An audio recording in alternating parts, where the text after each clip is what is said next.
of her life or their lives where you say this is the most important moment of their life? And we all know as you grow and go through life, those moments change, but I think today is the most important moment of Joe and Charlotte's life. With Charlotte, she had many important moments where I was going, this is the most important moment of her life. I think some of you last night heard at the rehearsal dinner her competitiveness.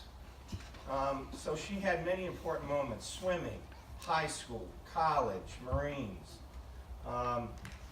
Some of her important moments, I can't tell you as a person, and you all probably know with your kids, but I pray to God every time going, please watch over Charlotte, please take care of Charlotte. Charlotte is a very focused, dedicated, highly competitive person, if you don't know her. I found out at a very early age her whatever. At 6 years old, I took Charlotte to a swim meet at Lake Lytle. And there's people in here back there, right there. See it. You know exactly where Lake Lytle is. And I took her there for the first time by myself to a swim meet. And I remember this moment. She probably doesn't, as sure as I'm standing here. You know, every time when she would swim at an early age, she would come up to me and say, Dad, do you have any tips for the swimming? You know, you have any tips for this event? Like I know swimming. Grace could be sitting next to me, and she swam her whole life, and she's coming to me going, do you have any tips, Dad? But she was swimming 50 breaststrokes, 6 and under. And she came up to me and was like, Dad, do you have any tips? And I was like, you're 6 years old, just go out there and finish. And I was like, hey, start hard, hit the wall hard, finish hard. Okay, Dad. But I could tell when she walked off, I said, man, she was like in there. She was in the zone. At 6 years old. She takes the race. She hits the turn. There are eight lanes, but 5 of them, they were all even. And at one time, any one of them could win. But halfway through the race, to her last lap, she started coming up and looking right to left at the finish. And all of a sudden, she took off. And she won by about 2 lengths, and I was like, wow. And I wasn't like, wow, she won the race. I was like, wow, how she won the race, her competitiveness, and that was Charlotte. And she took that all the way up, and she still has that right now. You should have seen the drive over here when it was raining. Believe me, it was good. But she took that into high school, her competitiveness, everything she did, she excelled in every single category. Academics, leadership, swimming. And when she got to high school and she got on a swim team in high school, it was like a dynasty. Not because she got there, because in fact, there were probably 5 state champions. Carly, Danielle, Jackie, Colleen, Charlotte, they are all state champions. And we're talking Florida, not Denver swimming. I'm just saying.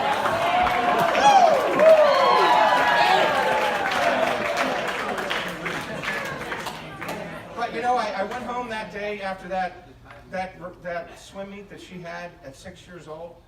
3 things I took away. 1, we have a very, very good swimmer. 2, very competitive swimmer. And 3, that was the most confusing day of my life.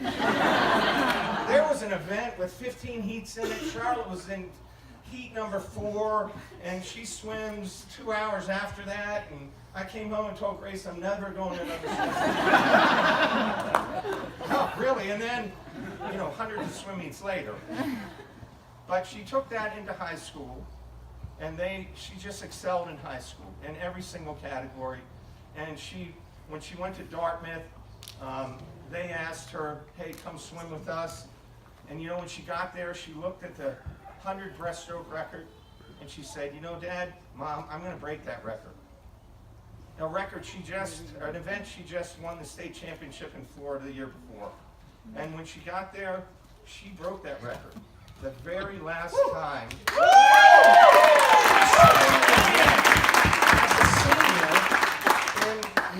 championship. Yeah. And that's who Charlotte is.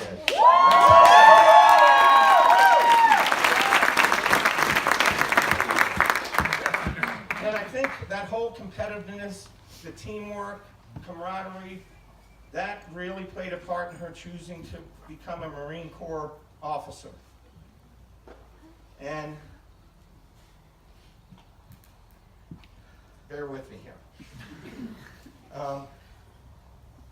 She hit us with, it was not a bombshell, it was a bombshell of grace probably. It kind of caught me off guard. There was one Marine that was ecstatic that she was a Marine, and that was my father. And they had a lot in common. I wasn't going to go down this road, but here I am, so bear with me. They had a lot in common. Obviously, granddaughter, grandfather. They both were based at Camp Lejeune, North Carolina. They both traveled home frequently from North Carolina to Washington, D.C., Charlotte to see Joe. My dad was dropping fellow Marines off on his way to Baltimore. First salute as an officer was from my father. And whenever I told my dad Charlotte was coming home, you could see him light up because he knew he could have 15 minutes or a half an hour with Charlotte talking Marine Corps. You still bearing with me? And they would talk Camp Lejeune stuff. They talked driving home stuff. My dad couldn't understand, why are you living at a beach house on Emerald Isle? Why aren't you on the barracks? And Charlotte would say, well, you know, I'm an officer. You're a staff sergeant. But, you know, Charlotte made great relationships in the Marine Corps. How many Marines are out there? Semper Fi.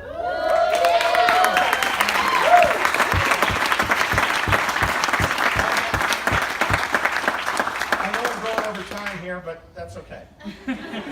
You know, she made great relations. I had the honor of going to the Marine Corps Ball with Brittany and Charlotte, one on each arm.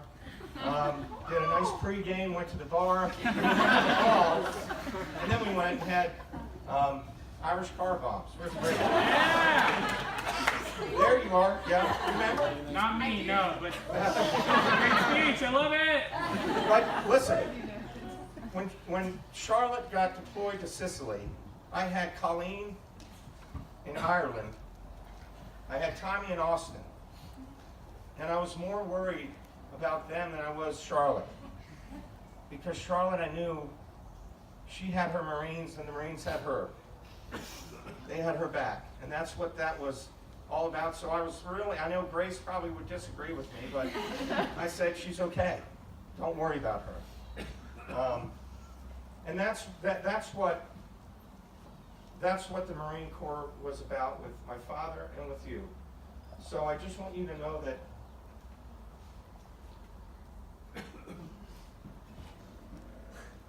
there's a man in heaven, guarding the streets of heaven, that has your back.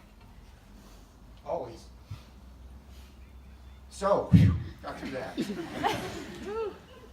Anyway.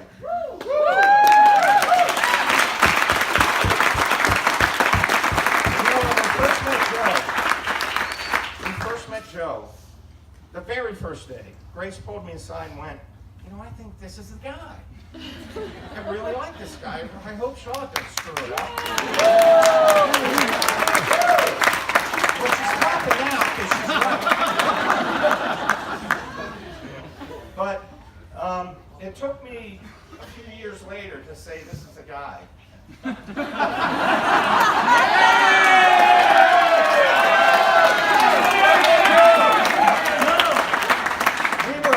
We were vacationing in Amalfi, Italy.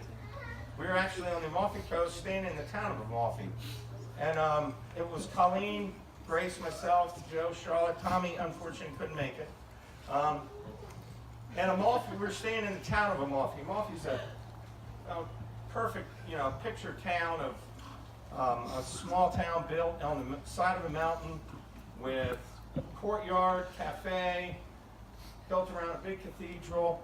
And the first morning we were there, I wake up and Grace hands me something that's like, Charlotte had everything planned for us. 7:30, we're having breakfast. 8 o'clock, we're, refreshing the rooms. 8:30, meet in the courtyard. 8:45, we're hiking. So I woke up and was like, Grace, did I wake up in the Marines? I'm reporting to Charlotte now. But anyway, we met there, and right as we're going to start hiking up the mountain, which I was really thrilled about, the girls go, hey, can we go to the shops for a little bit? And I said, yeah, go in the shops, we'll meet you right here. And then Joe said beautiful words to me, brought a tear to my eye. He said, it's 8:30 in the morning, I'm reminding you. Joe said, I guess it's time for a beer. And I'm thinking to myself, this is the guy.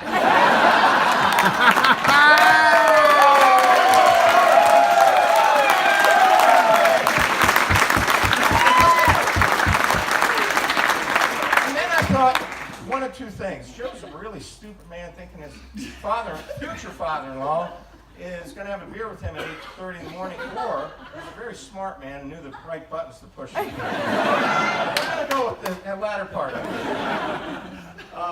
it. But seriously, all joking aside, but that is not a joke. That really happened. I have pictures of Joe and I sitting there at 8 in the morning having a beer. But Joe has come into our family and has been meshed in so well. He is a class act. He called Grace and I one weekend and said, hey, I'm coming in on business on a Friday night, and can you drop me off at the airport Saturday night? I'll stay with you Friday night. We had lunch on the Intercoastal in Pompano, and he asked for Charlotte's hand in marriage. So, class act, man. Yeah! You don't have to look far. Why Joe is who he is, then you look at his family. That family tree, that apple that fell, is right there. He's got two lovely parents. Give them a hand.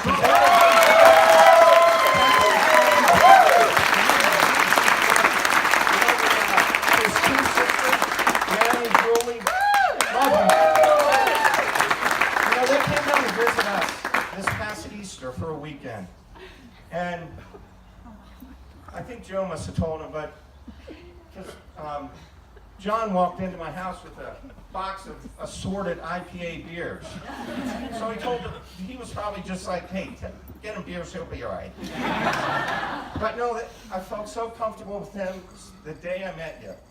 I remember watching TV with all of us. I left the room 1 minute, came back in the room, and Julie and Mary found blankets, and they were all cut up on the couch, and I was like, wow, I like these people. But after all is said and done, all of those prayers that I did when Charlotte was little, praying that she made it through here, praying that she made it to high school, that she succeeded in high school, when she got to Dartmouth, praying that, take care of Charlotte. And that led her right to Joe, which led her right here today. That your most important moment, which is my most important moment too. So I'll leave you with this. If you lie only to save a friend. If you cheat, only cheat death. If you steal, only steal each other's hearts.